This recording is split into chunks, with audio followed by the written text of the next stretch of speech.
And I'd like to invite my colleague, Mary Solberg, up to the podium to introduce our final speaker, Dr. Wentzel van Huyssteen.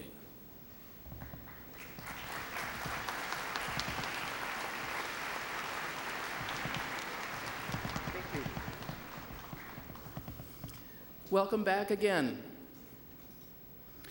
I am both delighted and honored to introduce my friend, Professor J. Wentzel van Huyssteen, and I would like to tell you why. In the Nobel Conference program, you will find an account of Professor van Huysteen's impressive, even formidable credentials, accomplishments, awards, some of which I would like to reiterate here. Professor van Huyssteen earned a Master of Arts in philosophy from Stellenbosch University in South Africa, where he was born and raised. He earned his PhD in philosophical theology from the Free University of Amsterdam in the Netherlands, and was ordained to ministry in the Dutch Reformed Church in South Africa. For almost 20 years, Professor van Huyssteen served as head of the Department of Biblical Studies and Religion at the University of Port Elizabeth, South Africa, where he also studied theories of knowledge, or ways of knowing, that branch of philosophy we know as epistemology. Among many articles and several books he published during these years, one, Theology and the Justification of Faith, Constructing Theories in Systematic Theology, was awarded both the Andrew Murray Prize and the Bill Venter Award for Academic Excellence. In 1991, Professor van Huyssteen moved to the United States, and on January 1st, 1992, became the first James I. McCord Professor of Theology and Science at Princeton Theological Seminary.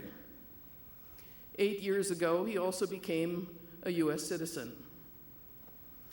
Professor van Huyssteen is widely recognized for his articulate and innovative engagement in the conversation between theology and science. His published inaugural address at Princeton, Theology and Science, The Quest for New Apologetics, was recognized with an award from the John Templeton Foundation, which also provided grants for courses he initiated at Princeton, among them Theology and the New Physics, and Theology and the Challenge of Darwinism. In 1998, he gave the invited John Albert Hall Lectures on Theology and Science at the University of Victoria in British Columbia. The lectures, entitled Duet or Dual, Theology and Science in a Postmodern World, were published in book form the following year. That book, along with Essays in Post-Foundationalist Theology and Rethinking Theology and Science, 6 Models for the Current Discussion, were nominated for Templeton Awards for Outstanding Books in Theology and the Natural Sciences.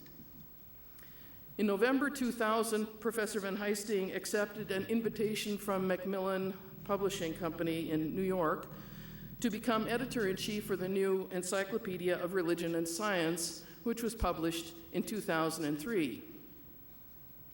In 2004, Professor van Huyssteen was invited to give the prestigious Gifford Lectures at the University of Edinburgh in Scotland. These lectures, established by Adam Lord Gifford in the late 19th century, have been delivered over the years by thinkers like Niels Bohr, Reinhold Niebuhr, Iris Murdoch, and Alfred North Whitehead. Professor van Huysteen's lectures were published in 2006 under the title Alone in the World, Human Uniqueness in Science and Theology, a book as beautifully produced as it is fascinating to read. The litany continues, but I'll let you finish it up. I would, however, like to add a few words from another angle, namely from the perspective of a Lutheran teaching theologian at a Lutheran liberal arts college, known for the excellence of both its science program and its Department of Religion. I don't think it's an accident that the Nobel Conference, which rigorously engages some of the most urgent and fascinating scientific questions of our time, and the scientists who engage them, comes to life on and brings to life this college campus. After all, the faith tradition to which this college belongs had its roots in the university setting, in prodigious, critical scholarship across disciplines, in questioning accepted practices and authorities, and Martin Luther's most powerful theological insight, that we humans are creatures who are loved, gifted, and saved by a gracious God and not by our own efforts, implies and in fact undergirds academic freedom and the liberal arts. Freedom to ask any and every question, to investigate every and anything around and within us, to think, argue, teach, and as we do all these things, to serve the neighbor. In fact, and I think Dr. Luther would agree enthusiastically, these activities are integral to our vocation as humans. How appropriate then to invite, learn from, question, and celebrate some of the best scientists in the field of human origins, as we are doing here at Nobel. How appropriate, too, to invite into the conversation a theologian whose investigation of some of these same questions has demonstrated not only that there should, but perhaps there is substantial common ground among scientists and theologians precisely on these questions. Establishing that common ground, Professor Van Huyssteen has shown in his own work, requires neither science nor theology to forfeit the integrity of its peculiar discourse. Remarkably, each can, and perhaps must, learn from the other a way of knowing that will help us understand with far greater wisdom what it means to be human. As I said at the beginning, I am delighted and honored to introduce, and I ask you to join me in welcoming Professor J. Wentzel van Huyssteen.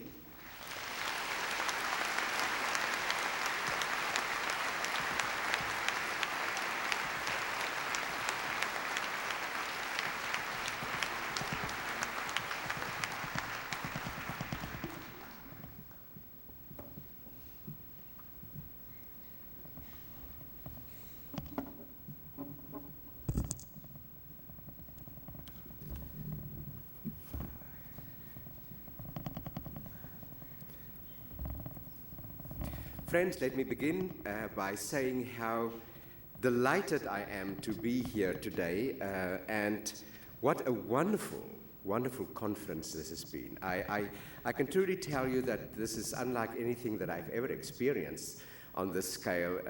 It was a wonderful time to be here. I thank you for your invitation. A special thank you to the Nobel Committee and to Tim Robinson for this great honor.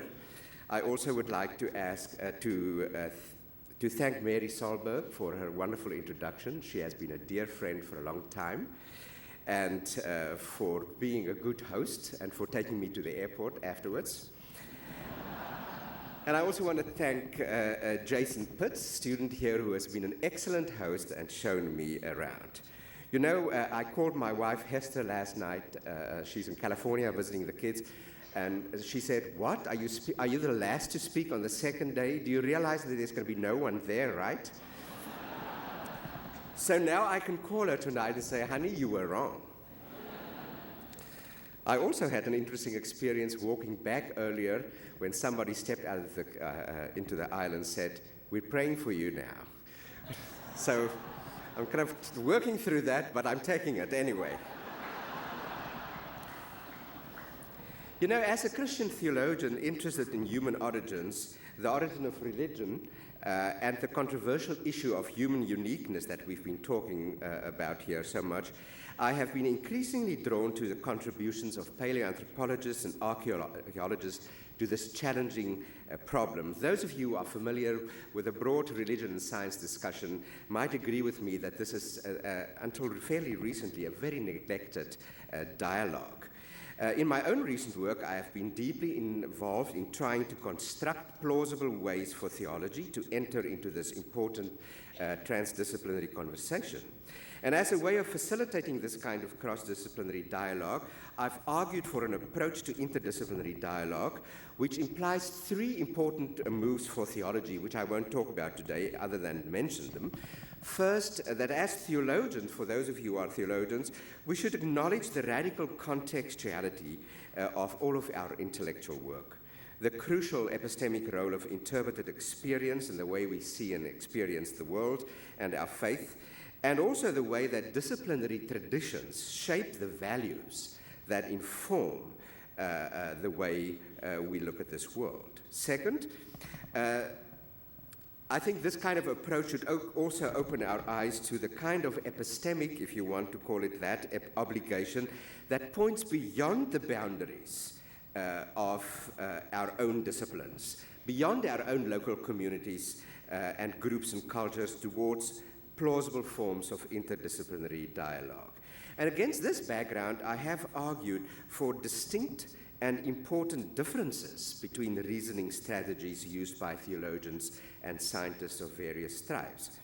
I've also argued, however, that there are some important shared resources that may actually be identified for these very different cognitive domains of our lives.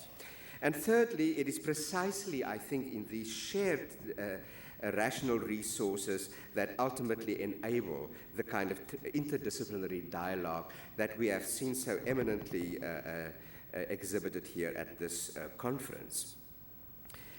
In the dialogue between theology and other disciplines, I have also argued for a notion of transversality, which I won't bore you with here, but which promotes different but equally legitimate ways of viewing specific topics, problems, traditions, and disciplines, and creates, I hope, the kind of space where different voices need not always be in contradiction when it comes to religion and science, or in danger of assimilating one another, but are in fact dynamically interactive with one another.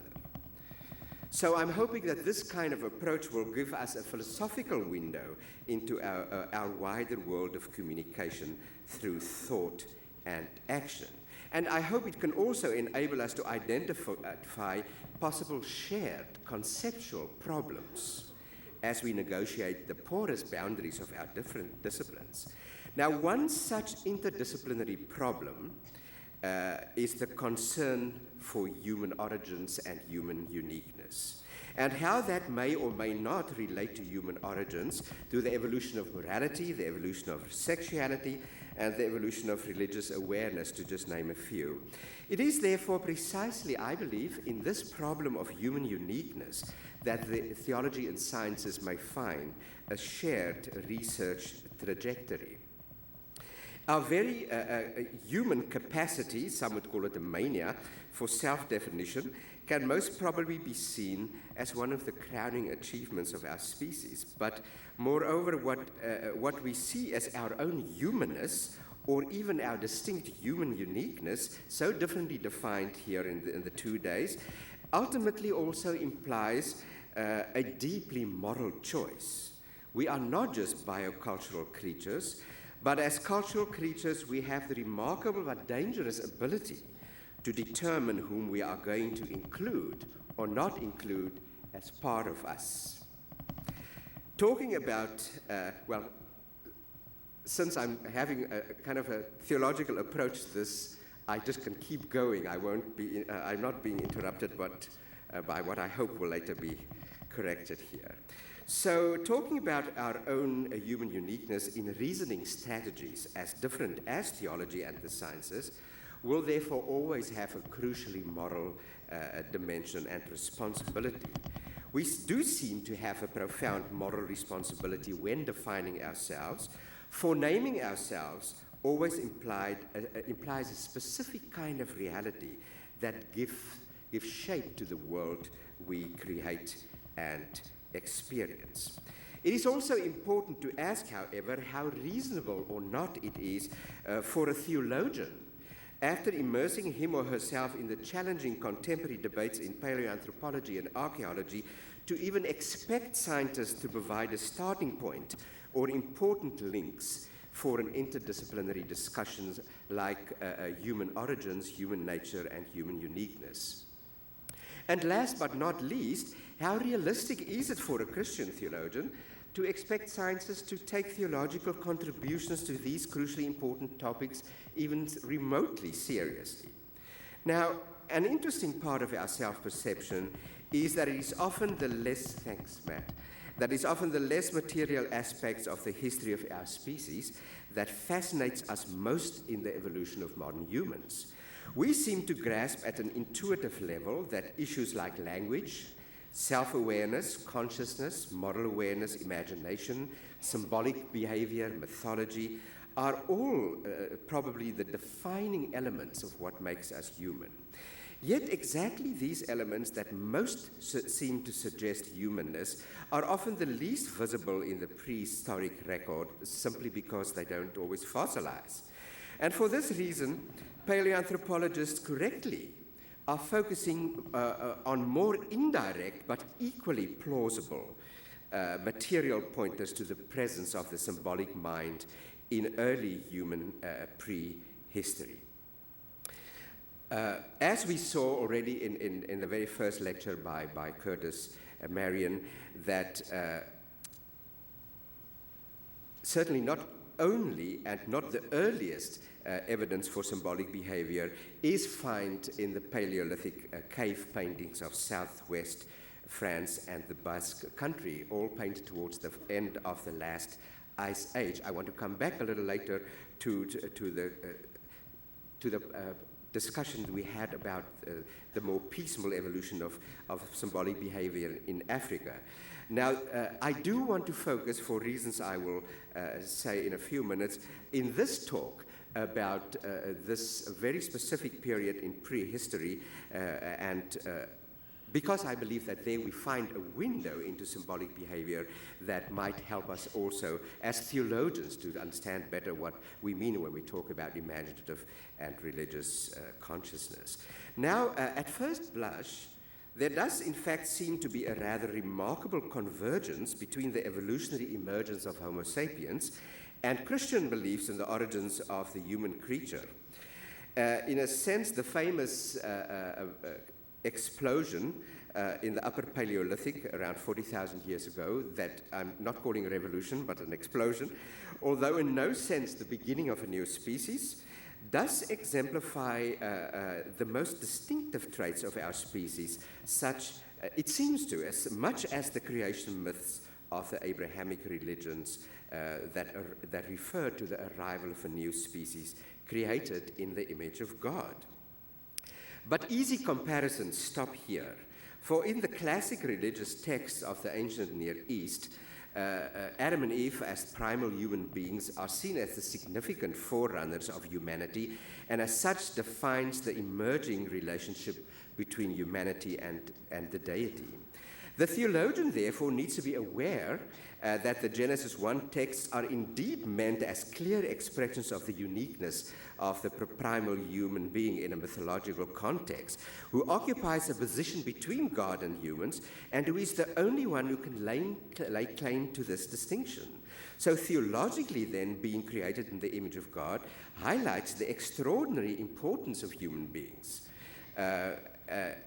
Human beings are in fact walking representations of God, and as such of exquisite value and importance. A tradition that has been augmented for 2,000 years by very specific focus on different definitions of human uniqueness or the image of God, whether found in moral abilities, rational abilities, or relational qualities. Now, over against 2,000 years of complex conceptual evolution in the history of ideas, of theological thought, the prehistoric treasures from the Upper Paleolithic today seem seem to have become almost impossible to interpret. Their true meaning so elusive that it is virtually impossible to recreate any original context of meaning in which they were first created. Yet we join paleoanthropologists in sensing that these products of ancient imagery may hold at least the key to what it means to be human, which for theology may significantly broaden and enrich what is meant today, I hope to point out, by human uniqueness, especially if we shift our focus of inquiry to accommodate more contextual and particularist interpretations. So for a theologian like myself, interested in interdisciplinary dialogue, precisely arguments for more local and contextual interpretations of Paleolithic art are especially intriguing. And it is these more contextual approaches that will resonate with my own approach and own view of interdisciplinary discourse and hopefully tell us something about the evolution of religious awareness. A more contextual approach would imply that rather than asking what the enduring meaning of these famous images may be, we should rather try to understand what made them meaningful for our modern, early modern ancestors.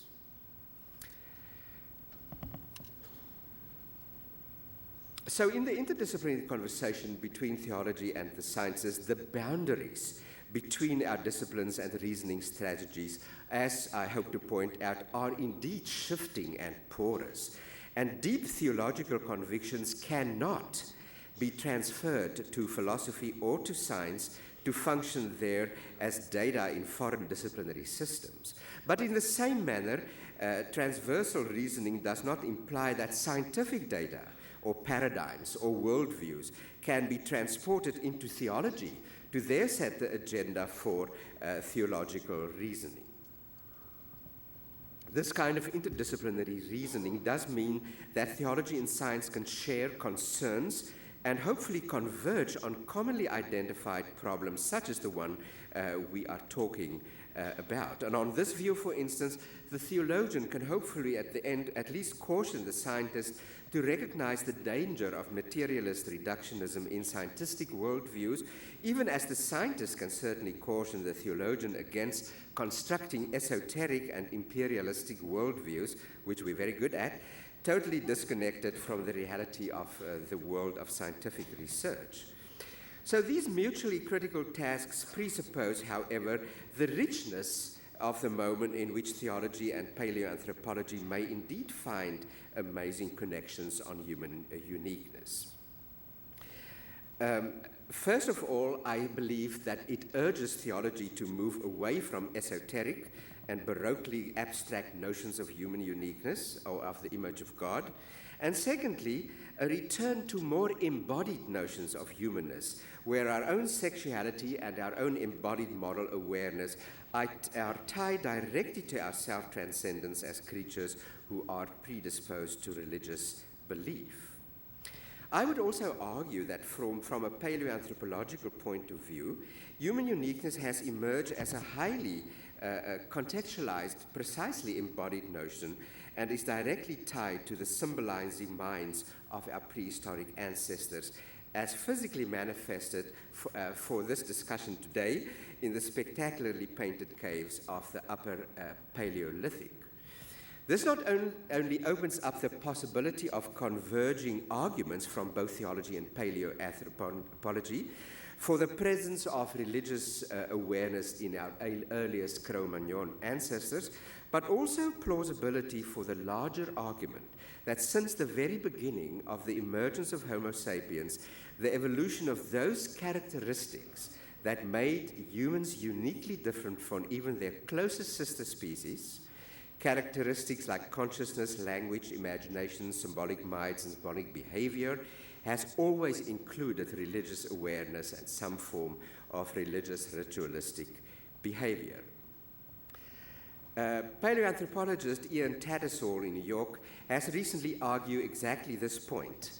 Because every human society at one stage or another has possessed religion of some sort, complete with origin myths that purportedly explain the relationships of humans to the world around them, religion cannot be discounted for any discussion of typically human behaviors.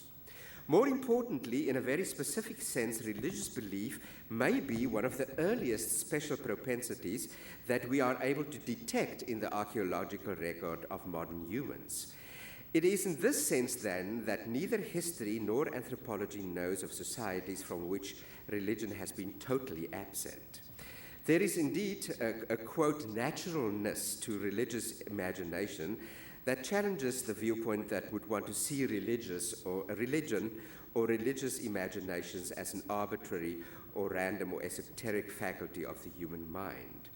We therefore, even if we are not certain what exactly the spectacular prehistoric imagery of the Cro-Magnons represented to the people who made them, it is nonetheless clear that this early art reflected a view held by these people of their place in the world and of a narrative mythology that explained that place, although that culture is today vanished. One of the major functions of religious belief has indeed always been to provide explanations for the deep desire to deny the finality of death and the curious reluctance of our species to accept the inevitable limitations of human experience. This is exactly the reason why it is possible for us to identify so closely with all forms of rock art, and in this case, Cro-Magnon rock art, and to recognize that it goes beyond mere representation and as such often also embodies, at least in some instances that I would try to show later, a broadly religious, if elusive, symbolism. Against this background, it is already clear that certain themes naturally emerge as seminal for the interdisciplinary dialogue between paleoanthropology and theology. It is in these scientific discussions that theologians need to find connections to their own disciplines. Scholars as diverse as Stephen Mythen, Tattersall, Merlin Donald, Paul Mellers, Rick Potts have all argued that knowing the prehistory of the human mind will provide us with a more profound understanding of what it means to be uniquely human. It certainly helps us to understand a little better the origins of art, technology, and religion, and how these cultural domains are inescapably linked to the ability of the cognitively fluid mind to develop creatively powerful metaphors in crossing the boundaries of our different domains of knowledge. Ian Davidson has argued that early humans worked out their relationship with their environment and with each other precisely through the Paleolithic art. And he sees the burst of image making after 40,000 BP as reflecting the way that these ancestors of ours explored the limits and the possibilities of the power of their recently symbolically based discovered communication. Because of this, most scholars in the field would take the Upper Paleolithic as the standard for recognizing symbolism. Although, as we have heard here, and certainly from Curtis Marion, convincing arguments have been made not only in his work in Mossel Bay, but also by his colleague and my fellow South African Christopher Hinshelwood, for a more gradual and piecemeal emergence of modern human behavior in Africa, and most famously, maybe at the moment, the discovery of personal ornaments from around 75,000 years ago at the Blombos Cave in South Africa. Now, for Ian Davidson, any kind of symboling behavior is tied directly to the origins of language. In our previous panel, just this last panel, we already had a discussion, and also after Dennis Stanford spoke on the relationship between language to symbolism and religion. Davidson argues that it would have been impossible for creatures without language to create symbolic artifacts, or to hold opinions about the making or marking of surfaces that would eventually turn them into imagery of art. For this reason, Davidson argues that it is precisely the exceptional artistic artifacts from the Upper Paleolithic that gives us a unique insight into this evolutionary process. What I will not have time to talk about here, but what I find fascinating, is in looking at the emergence of symbolic behavior, how this is tied in to an embodied perspective on human or hominid communication. The work, controversial work that we talked about at one of the panels of Stephen Mython of music and dance and movement preceding language, which he ties very closely to the argument for bipedalism. Maxine Sheets Johnson's wonderful book, The Roots of Thinking, which uses bipedalism as a marker for the evolution of human sexuality and for sexual signaling between males and females that would eventually influence the formation of language capacities. And primatologists like Frans de Waal's work on the evolution of morality and building blocks for morality, even for moral awareness, even in our sister species. These are all impact this kind of conversation, but I cannot go there today.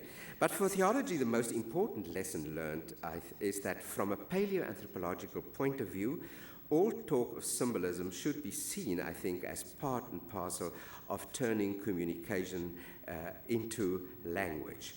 And his strong statement, this is Ian Davidson, is as follows: but the use of symbols separate from language could only have been a product of language. And I would be very curious to hear what my scientific colleagues would say about that. So throughout the history of paleoanthropological research, one of the primary questions has always been, when did humans begin to think, feel, and act like humans? And central to this question has always been the issue of cognition or creative self-awareness. Colleagues or scholars like Stephen Mython, William Nobel, Ian Davidson, and David Lewis Williams, and many others, and also colleagues who are here and taking part in this conference, has written about this. But I want to lift up one or two interesting other perspectives that I found fascinating. Terence Deacon, a neuroscientist at Berkeley, argues that from a neuroscientific point of view, early symbolic communication would not have been just a simpler form of language. It would have been different in many respects as a result of the state of vocal abilities and capacities. So Deacon makes the interesting argument that our prehistoric ancestors used languages that we will never hear and communicated with symbols that have not survived the selective sieve of fossilization. And as far as specific Upper Paleolithic imagery goes, Deacon seems to be in complete agreement with Davidson and says it is almost certainly a reliable expectation that a society which constructed complex tools and spectacular artistic imagery also had a correspondingly sophisticated symbolic infrastructure. So Deacon's argument confirms the impact of this kind of, the attraction of this argument for theology, a society that leaves behind evidence of permanent external symbolization in whatever form, but in this case in the form of paintings, carvings, and sculpture, most likely also included a social iconic, if not ritual function for this activity. So what has emerged from the work of these many scientists and should be of primary interest to theologians working on anthropology is that human mental life includes biologically unprecedented ways of experiencing and understanding the world, from aesthetic experiences to spiritual contemplation. In a very recent article, Terence Deacon also makes the important point that the spectacular Paleolithic imagery and the burial of the dead, though not final guarantees for shamanistic or early religious activities, do suggest strongly the evidence of sophisticated symbolic reasoning and a religious dispositioning of the mind. The symbolic nature of Homo sapiens also explains why mystical or religious inclinations can even be regarded as an essentially universal attribute of human culture. This is a quote from Deacon. and now opens up an important space for my fellow South African and archaeologist Davis Lewis Williams and also the French scholar Jean-Claude to argue for a stronger argument for a shamanistic interpretation, not only for some of the famous Paleolithic imagery, but also for shamanistic forms of religion as possibly the earliest forms of religion anywhere. So, although this is a controversial viewpoint, it is very interesting, and I do want to say a little more about that and see how you like what that does to an interpretation of some of the paintings that we will look at in a minute. So, in trying to find an adequate explanation for modern human behavior during the Upper Paleolithic, Lewis Williams and Clot has focused on the complexity of human consciousness and has been highly critical of any overemphasis on intelligence and the evolution of intelligence that might marginalize the importance of the full range of human consciousness in human behavior. This, they argue, reveals a one-sided focus on consciousness or rationality and has marginalized the fuller spectrum of human consciousness by actually suppressing certain forms of consciousness as irrational or marginal or aberrant or even pathological. This is especially true in the case of altered states of consciousness, which in science and even within mainstream religion often has been eliminated from investigations of the deep past. So in a move that is fairly reminiscent of Antonio Damasio's work on the spectra of consciousness, Lewis Williams engages with neuroscience and suggests that we think of consciousness not as a state, but as a continuum or a spectrum of mental states that includes a trajectory from shifting wakefulness to sleep. But Lewis Williams also suggests another trajectory that passes through the same spectrum but with different effects. He calls this an intensified trajectory, and it is more profoundly concerned with inward direction, fantasy, hallucinations, and trance-like states. So Lewis Williams argues that dreamlike autistic states may be induced by a variety of means other than normal drifting into sleep. Fatigue, pain, fasting, the ingestion of psychotropic substances are all means of shifting consciousness along this trajectory.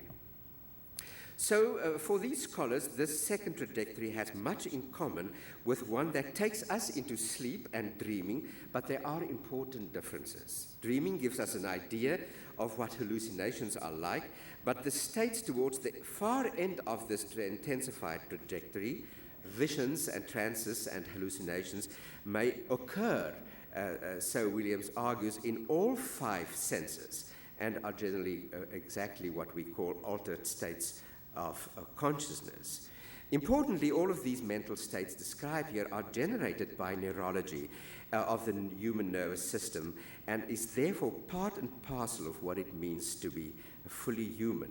And in this sense, and so both Deacon and Clot and Williams would argue, are literally wired into the brain, although we have to remember the mental imagery humans experience in altered states are overwhelmingly, although not entirely, derived from memory and are therefore cultural specific. This is the reason why Inuits will see polar bears in their visions, and the San in South Africa would see the eland, and some would argue Hildegard of Bingen experienced the Christian God. So this has enabled these scientists to see, to construct a notion of consciousness that will provide us with a kind of a neurological bridge back to prehistory, and that may help us understand some of the artifacts from that time. I won't go into the breakdown of that, but just briefly say what is argued for are three states. A first or light stage that people may experience geometric visual percepts that include dots, grids, zigzags, and meandering lines, as we will shortly see. A second state where this changes into iconic forms and animals that were revered. And a third stage that often that is very closely related to near-death experiences, and which is experienced as a swirling vortex or a tunnel or a light at the end of a tunnel. In fact, there is a progressive exclusion of information from the outside as the subject moves into a more and more autistic state. And at this point, it might be interesting to mention that in the case of David Lewis Williams, has worked very extensively with South African San or Bushmen, whom he could actually interview through someone who speaks their amazing Click language, and about the spirit world and the ritual dancing, and how paintings and the music represent that as shamans lead off into trance-like states. So, before we look at some of the paintings, on this view then, the Upper Paleolithic subterranean passages, caves in southwest France and in the Basque country would therefore be places that not always but sometimes afforded contact with or even penetration of a very specific spiritual tier or cosmos. By entering the caves, the sensory deprivation afforded by remote, silent and totally dark chambers and the experience of the images on cave walls could also induce visions and altered states of consciousness. And it is as if the rock surface, and this is a quote from both Jean-Claude and Lewis Williams, was a living membrane or a veil, and behind the veil lay a realm inhabited by spirit animals and spirits themselves in a three-tiered world that was represented in the passages and chambers of the caves, and which might eventually open for us a glimpse, even if this were only sometimes true, of what I regard as a plausible explanation for the first religions. So at this point, I'm just going to, before I wrap up, going to show you a few images. I am almost 100% sure that all of you will know all of these images because they are so famous and they're so often showed and discussed on television and in movies. But they do mean a lot to me because they were also a gift from Jean-Claude, some of them, most of them at least, and good memories for my wife and I went there a few times. The first one is up there, only because I like it so much. It's the entrance to the cave of Gargas in the Pyrenees, where you would find predominantly handprints. As you go deeper past a lake. Okay, now I'm going to try this. As you will see, a handprints. Is this? Uh-oh, this is not working. Okay, I'm just going to point this to, are you going to, does this work? Can you get this to work? Oh, okay. Okay. Okay, so now I have to explain. At the top right-hand corner of this image, you see some of the famous handprints. This is a so-called negative handprints, positive handprints, when you put your hand on whatever kind of paint is used and press it against the rock, and negative handprints when someone or yourself would blow a paint over the hand. You see here, and I would have loved to point to that, but I think you can see it there, the image is also surrounded by dots, and also on the left side of the painting you find similar kind of dots, which is very, very common, at least in the Dordogne, in some of the cave there, and which for Jean-Claude and Lewis Williams add up to their interpretation of the first stage of intensified altered states of consciousness. So here you would, for some, or let me rather proceed, there you have a close-up of one of these handprints with one of the dots. This is a very famous painting that many of you will know from Peshmerle in the Lot region, the so-called dotted horses. When I finally got permission from the director of the cave there to use this image in my book, and on the cover of the book, in fact. I was told that I should not ever talk about the spotted horses of Peshmerga, but that they are dotted horses. And what that means is they are not just decorated as a kind of prehistoric horse that had dots, but as you will see, the dots cross over into the space beneath and around. This has become a very famous painting for a tentative shamanistic interpretation. This is a very large painting.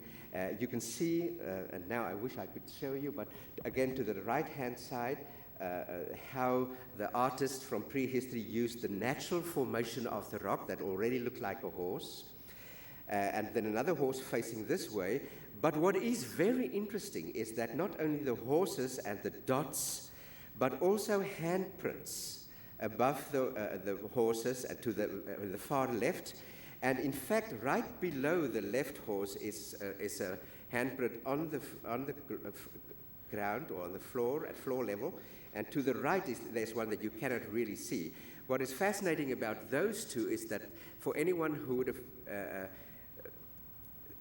wanted that done would have had to lie down prostrate with hands outstretched, and someone else would have needed to blow the paint. So this has become a painting very famous as a possible gathering, because it's a beautiful, huge area, cavern there as a possible gathering place for early shamanistic activities. I'm just going to run through these famous, this is also from Peshmerga, mammoths, the wonderful quality of these paintings, which were never really realistic, but seemed to float in air with the hair dangling long, below the feet. That's just nice. And some images, horses, bison. This is from the cave of Kunyak, aurochs and a mammoth. These two are very interesting from the cave of Kunyak, about 25,000 years old, because they're very rare. Unlike we start every morning by looking at the face in the mirror and talking to the face in the mirror, but our ancestors back in Upper Paleolithic very rarely try to depict humans. And the following two are some of the rare images. The heads are gone, or this one is gone, and it looks like a human in the middle there with an ibex to the right and antlers to the left that seem to be like spears or arrows. I'll tell you what David Lewis Williams' controversial interpretation of that is. There is another one, a human-like form bent forwards, short arms with more spears, and this is one of the controversial arguments that he makes, that trance-like autistic states or states of hallucination is not only auditory or visionary, but can be somatic. The whole body can go into a state of hallucination and could be experiencing pain or sharp points of pain. That's another ibex. And then I'm just going to run through the famous paintings that everybody will know from Lascaux, because they are so incredibly beautiful. Lascaux is also debated as a possible area for ritual behavior. There you have the dots at the bottom again, and all kind of geometric. I think actually we saw this one before in Curtis's composite video. This is from the Hall of the Bulls.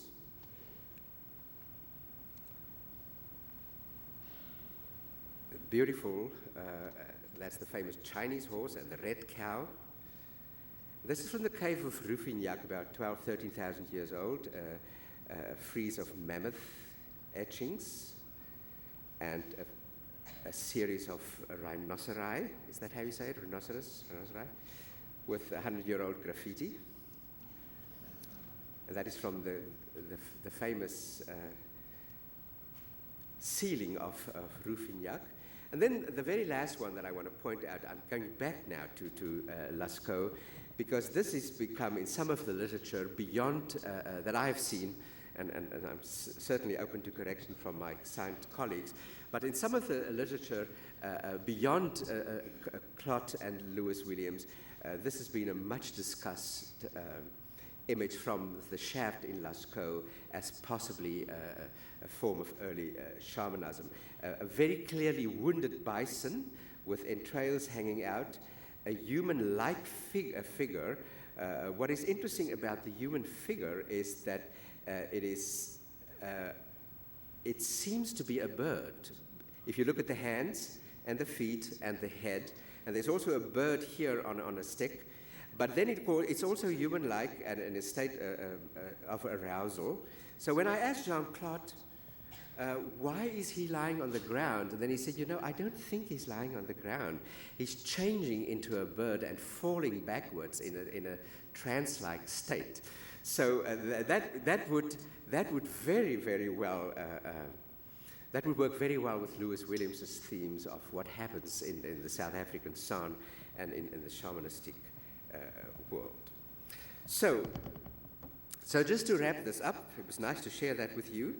So in my own recent work, I have concluded that if we have inherited from the co-evolution of nature and culture a dependable framework of mind by which to recognize credibly the intentions of others, we talked a little bit about that just before, why would this cognitive and this emotive ability let us down when we try to relate to iconic signals and messages communicated by our Paleolithic ancestors through paintings, carvings, and rituals practices from the deep past? In fact, these ancestors were us, exactly of the same species, the same symbolic minds, the same religious propensities. So in the prehistoric imagery of the Upper Paleolithic, we are clearly dealing with the expression of something that is so quintessentially human that it sets us apart from other animals and even from our closest pre-human ancestors. Many scientists have linked this full emergence of consciousness and symbolic behavior directly to the emergence of religious behavior. This is obviously not an argument for the truth of any specific religion. It's also not an argument for the existence of God. It is, however, an argument for the integrity of the earliest form of religious awareness and behavior and the naturalness of that in our lives even today. And it points to evolutionary reasons for the naturalness and integrity of religious faith, as well as to the possibility of ritual behavior in our earliest human ancestors. As far as Christian theology specifically is concerned, I have argued recently that Christian theology traditionally have actually always assumed a radical split between human beings created in the image of God and the rest of creation. This split was mostly justified by cognitive traits like human rationality or intelligence, or by more abstract notions of relationality, which served to define what was meant by human uniqueness, even as it floated free above nature and certainly free from the human body. Within the space of interdisciplinary conversation, however, theology might quickly learn that crucial to the prehistory of the human mind is the amazing emergence of what Stephen Mython has nicely called cognitive fluidity. Science, art, religion are all indeed deeply embedded in the kinds of minds we have. And what became clear then is that the potential arose in the mind to undertake science, create art, to discover the need and ability for religious belief. Clearly, early human behavior is not understood if we do not try to take this religious dimension into account too. So I suggest that a theological appropriation of these rich and complex results of science, of many of what we shared here these 2 days, at the very least should inspire the theologian carefully to trace and rethink the complex evolution of the notion of human uniqueness or of the imago Dei in theology. Interpretations of the doctrine of the image of God have indeed, as I've said earlier, varied dramatically through the long history of Christianity. Theologians are now challenged to rethink what human uniqueness might mean for the human person, a being that has emerged biologically as a center for self-awareness, identity, and moral responsibility. And personhood, human personhood, when reconceived in terms of embodied imagination, symbolic propensities, cognitive fluidity, may enable theology to revision and rethink its notion of the image of God as an idea that does not imply superiority or a greater value than animals or earlier hominids, but which might express a specific task and purpose to set forth the presence of God in this world. I would therefore call for a rethinking of the notion of the image of God in ways that would not be overly abstract and baroque, but instead acknowledges our embodied existence, our close ties to the animal world and its uniqueness, and to those hominid ancestors that came before us, while at the same time focusing on what our symbolic and cognitively fluid minds might tell us about the emergence of an embodied human uniqueness and personhood, or the propensity for religious awareness. So in conclusion, first I think that this conversation with science gives us a very strong impetus to rethink our theological anthropology. And I argue first that very early in the history of the emergence of these distinctive aspects of what we now call embodied personhood, bipedalism seems to have played a crucial role by definitively shaping the evolution of human sexuality, proto-morality, and cognition. And second, that precisely through the interconnected evolution of our minds, the evolution of our linguistic, aesthetic, and religious disposition are also firmly embodied in the same human bodies. It is the embodied self, then, that it is in the embodied self that we will find the key, I believe, for overcoming the challenge to an integrated self, and for rediscovering that ever since prehistoric times, religious behavior has also been a definitive part of human behavior. The interdisciplinary conversation between paleoanthropology and Christian theology will then show that this holistic approach to an integrated embodied self will present special challenges, but also exciting possibilities for Christian anthropology. Secondly and finally, the most challenging aspect of this interdisciplinary conversation between theology and science, however, may be for theology to lift up its own, but also the specific limitations of this conversation.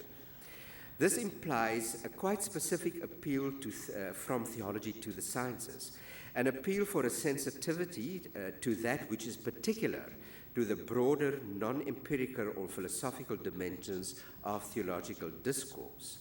This kind of disciplinary integrity means that Christian theology has an obligation to explore other issues that are crucial for understanding human uniqueness, issues that may not be empirically accessible. In this kind of interdisciplinary conversation, then, theology can actually help to significantly, I hope, broaden the scope of what we mean by human uniqueness. Homo sapiens is not only distinguished by its remarkable embodied brain, by a stunning mental cognitive ability expressed in imagination, creativity, linguistic abilities, and symbolic propensities.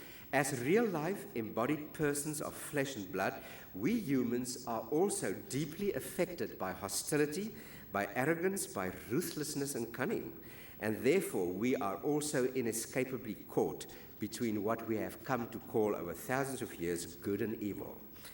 This experience of good and evil and theological distinctions between evil, moral failure, sin, tragedy, and redemption lie beyond the scope, the empirical scope of the fossil record, and therefore, I believe, beyond the direct scope of science. It certainly is our evolutionarily developed bodies that are the bearers of human uniqueness, and it is precisely this embodied existence that confronts us with the realities of vulnerability, tragedy, and affliction. For the scientist drawn to the more comprehensive transdisciplinary conversation and meaning in which Homo sapiens has existed since its very beginning, theology may provide a tentative key to understanding the profound tragic dimensions of human existence, but also, I hope, why religious belief has provided our distant ancestors and us with dimensions of hope, redemption, and grace. Thank you very much.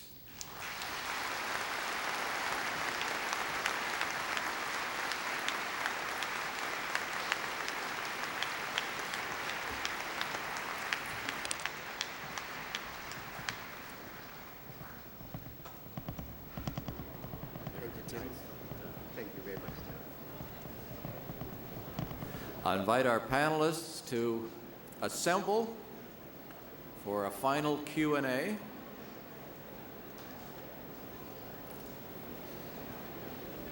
Once again, if you have questions, please pass them to the center aisles. The ushers will pick them up.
Ladies and gentlemen, if you could take your seats, please. Before we begin here, I have one announcement. Nicholas Evans. Nicholas Evans, your credit card is in the bookstore. No, it isn't. It is actually at the information desk here at the campus center. That's the next building over. Your credit card is at the information desk in the campus center. Okay. Let us begin by asking our panelists for observations or questions at this point. Dr. Can I ask a Marion. question? Yeah. I have a two-part question. At the beginning of your talk, you spoke several times using the terms religious awareness and predisposition to religiousness, or somewhere around that area. I was wondering if you could explain what the scope of that might be in terms of what that, if we're thinking about that as a trait of human uniqueness, what is its scope and how we would go about recognizing it? Because recognizing it, of course, comes from a clear definition of the scope of it. And then secondly, when in paleoanthropology we debate the traits of human uniqueness and how we recognize them. One of the things that we always concern ourselves with is how did that trait come to high frequency in a population, particularly when a trait is expensive. And by that I mean in terms of reproductive success. So if we take the paintings in France, for example, that you were illustrating, they're very expensive to produce because they take an enormous amount of effort. Someone has to go into that cave and collect the raw materials to produce them and so on and so forth. And when that person is doing that work, it's expensive in the sense that his competitors, if it was a male, can be out hunting reindeer and therefore gaining access to mates. So what is the evolutionary fitness payoff in terms of benefits of religious awareness, and then the fact that people are taking religious awareness and devoting their lives to doing it in a cave? Well, thank you for a really good and difficult question. But here's my take on it. The first part of your question, I look at what I would call a trait or a propensity for a religious belief through the lens of the evolution of religion. And I'm sure Robin can speak much more eloquently to that than I could. But I looked at that through the lens of asking, what might the first religions have been about? So I'm not thinking what through the ages has evolved, in so many ways later through the Neolithic and through the great religions and beyond to today. I'm not necessarily thinking of that, but I am thinking of what could it have been about these very, very early ancestors of ours that were human in every possible way, and why were they asking questions? Why were they doing well, I didn't even speak about burials, but why were these paintings accompanied by burials that would contain grave goods or clothes or jewelry or and suggest a life beyond death? Why do humans always ask, or seem to have always asked questions that goes to meaning or ultimate meaning, whichever way we interpret that today? So, and that's what I would mean in that very kind of earliest evolutionary sense. I talk about a trait or a religious sensibility. Now, the question of if this were true, that early in evolutionary history, that in the Upper Paleolithic, for these people, for the Cro-Magnons, there must have been an evolutionary payoff. I think that question is difficult because for me it presupposes how would we talk about biological and cultural evolution? At what point do the constraints of biological evolution in terms of payoff cease to influence what is portrayed here in terms of symbolic behavior? When does cultural evolution get to the point where it does not always ask for the biological payoff? That's the shortest, that's the problem, and it's a huge problem, and I hope we can talk more about that. But I don't see that as impacting this question. If you would have early prehistoric societies following a shaman into a cave for some kind of basic ritual behavior, I see that as in some sense transcending the strict biological question. Okay. Dr. Pabo? So I was just thinking towards your end of your presentation, you were talking about aspects of human uniqueness that would not be empirically approachable from the fossil records, so questions of good or evil and things like that. I was just struck by thinking a little about the tradition in anthropology of sort of setting traits on a pedestal and saying they are uniquely human. We have had a history of saying humans are the only ones who make tools. We now know that all the apes can produce tools in some form or another. We have had language where we now know we can teach a chimp 150 words or symbols, of culture and so on. I was just fascinated by thinking about, could you imagine that we 10 years from now would have discovered aspects of religion or concepts of good and evil in other apes? Could there be things we Well, could I would. That is a fascinating question, and that's a hot topic in primatology too. And some, as Jane Goodall would even go so far as to say, or to quote, the famous scene where I think she herself came upon a group of chimpanzees sitting in a half circle in front of a waterfall for 10 or 15 minutes in complete silence. So is that the beginning of awe, of wonder?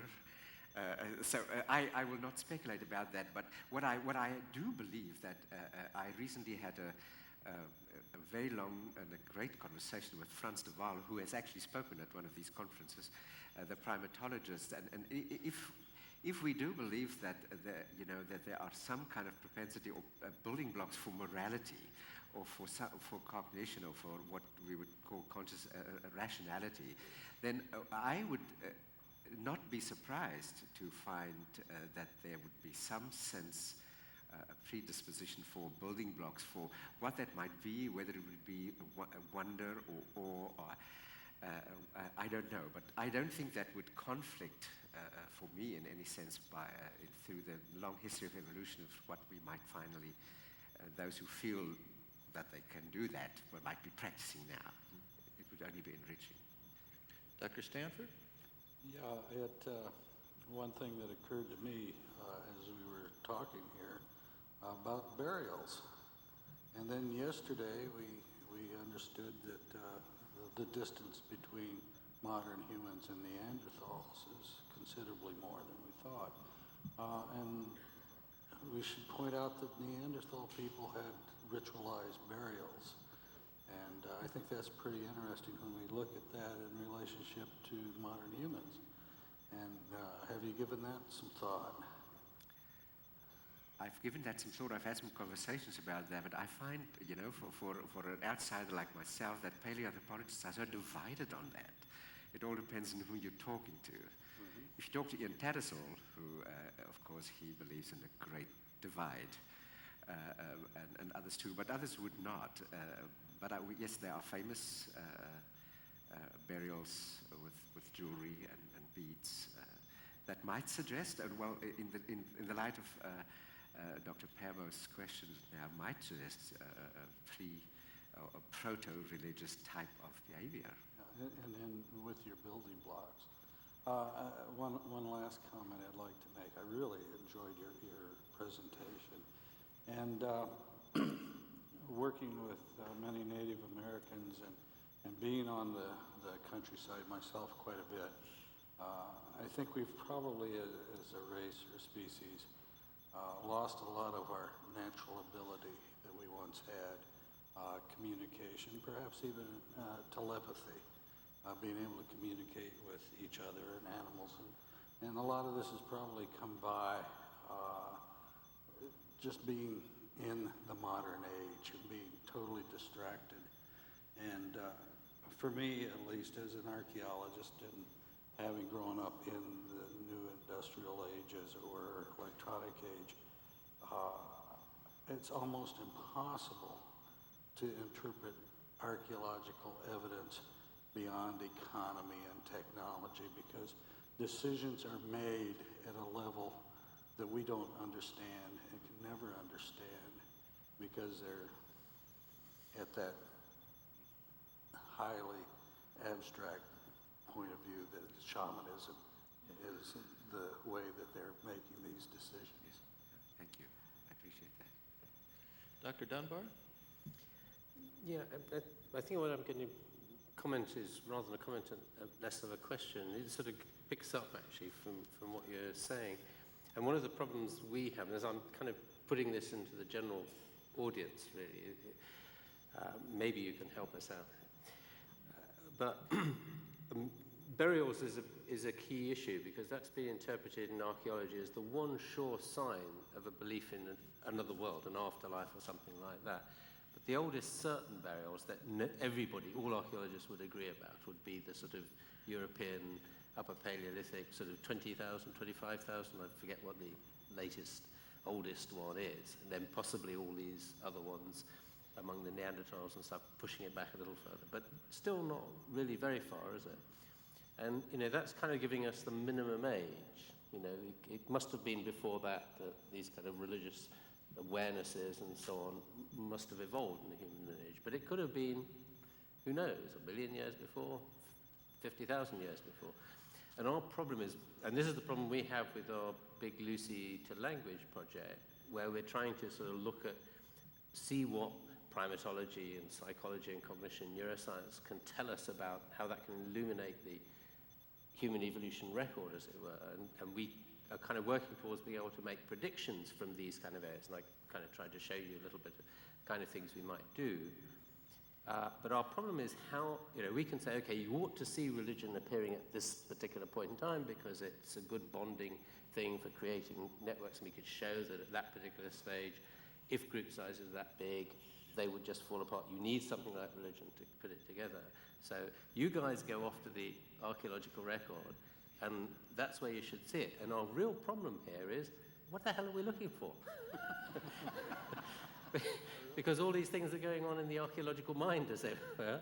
We need to find markers that really kind of are good signatures, and that's just, in the end, it's going to require a lot of lateral thinking amongst us all to kind of figure out, well, yeah, that's actually what, where you'd see that kind of represented in the technology or in the anatomy or something like that. And maybe this is where the theologians and people in the religious studies can kind of give us a better sense of what kinds of things coming in left field, really. There are areas which we might not have thought about in terms of everyday archaeology or animal behavior that might actually just trigger something that these guys could go out and look for. So yes, come and tell us. Well, thank you. Here's a question from the audience here. Again, speculating about the moral or the mental development of ancient humans. Is human moral development dependent upon religion, you think?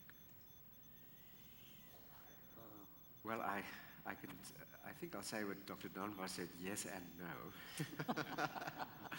To your question, some of the literature, which I find now very convincing, again, primatology, even, and then Mark Hauser at Harvard University, who argue that we come equipped with a kind of a Chomskyan moral sense for good and bad, and Frans de Waal, who argues very strongly against what he calls any kind of theory, the veneer theory that would see morality as something religion or others would later kind of add on to our brutal natures, but that, we have good and bad genes, and that, he doesn't argue that chimps are moral creatures in any sense, but he certainly argues for these moral building blocks.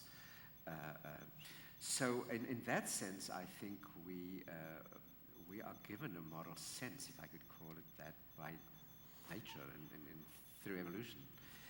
But certainly in terms of cultural context, it is fleshed out and folded out by religion and taken to great heights and terrible depths. And so in that sense, yes and no. Okay. Here's a question from a high school student who's been watching on the internet here. What do the dots suggest on the horse painting? What do the dots suggest? I'll give you David Lewis Williams and John Klotz's answer to that. For them, it suggests it's part of the kind of entopic phenomena that if you press on your eyes and you'd see these dots, and that the first state of altered consciousness when you enter that first state of consciousness is then exemplified by these dots. That's the theory or the speculation. What they call pressure phosphenes, I think. So the interesting theory and speculation then would be that these animals, which were greatly revered, would, in a first state of consciousness, although in a second state already, because in the swirling images would then have acquired iconic form, in that case the horse, for that. But they say seed is very important, and that's why the dots spill over, as it were, from the horse form. Okay. Well, here's a follow-up question on the imaging studies that you mentioned here. Does modern brain study offer any confirmation that making art uses the same part of the brain that is used in religious study and practice? Have any knowledge about that? No. I see we are passing the ball here on that one.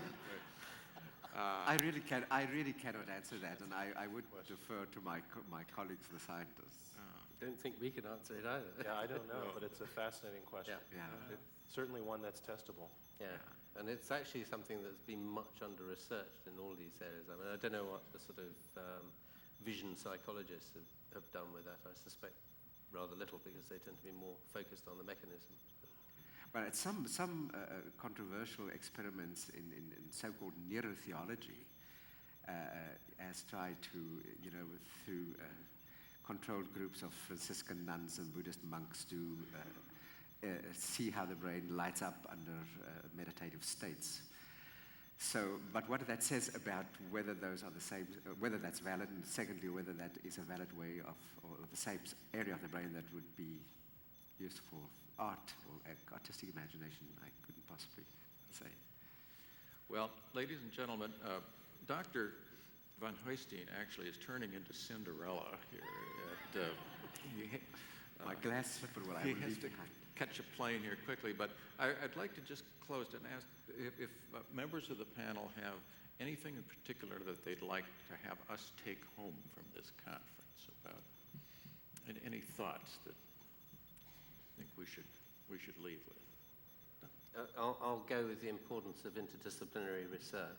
I think it's become increasingly essential to tackle these kind of problems. And these are the, if you like, these are the big questions, who we are, where did we come from, what's the origins of the universe. Most of these kind of questions require massive integration, and it's hard for us to do that. I mean, we're not very good at thinking in anything more than 2 dimensions at a time, and trying to integrate them. Curtis's talk, I thought, was an excellent example.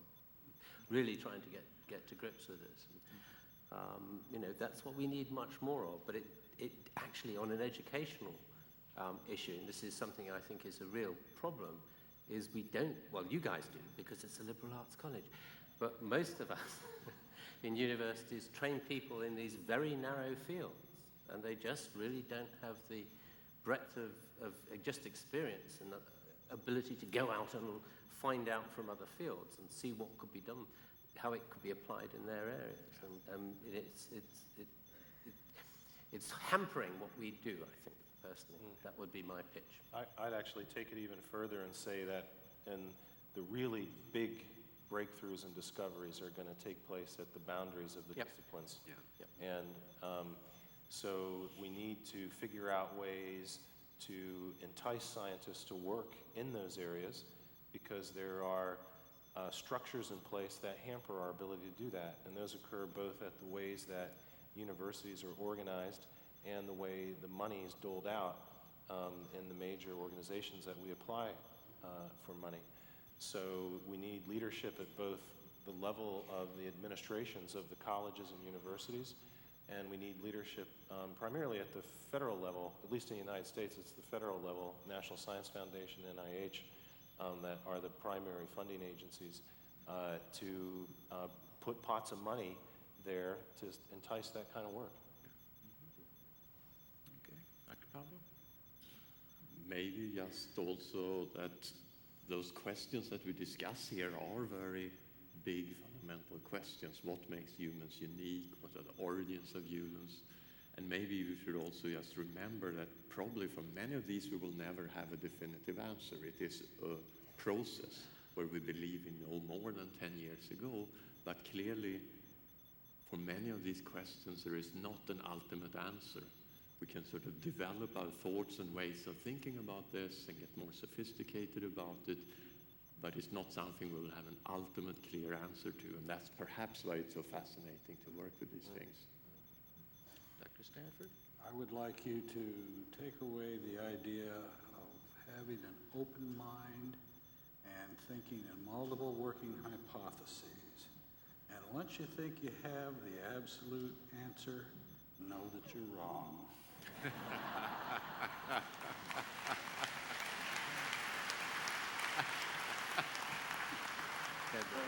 Dr. van Huyssteen. I so agree with all my colleagues here, but let me just say, as a theologian and as a Christian theologian, I found this an unbelievably wonderful conference. And if it is true, that God created this world, and if it is true that the big discoveries, as Curtis just says, are going to be at the boundaries of disciplines, then I think we need to be there, and theologians need to be aware of that. And we need to know what it means that God creates through evolution, and what does it mean to not be threatened by that. And what does it mean in this polarized culture to really explore how that enriches theology, how that affects our notions of God, what it means to think about the humanity and divinity of Jesus Christ in terms of all the conversations about humanness here. I think it's a rich and it's a wonderful challenge, and I embrace the same transdisciplinarity, and I thank you for that. Yeah.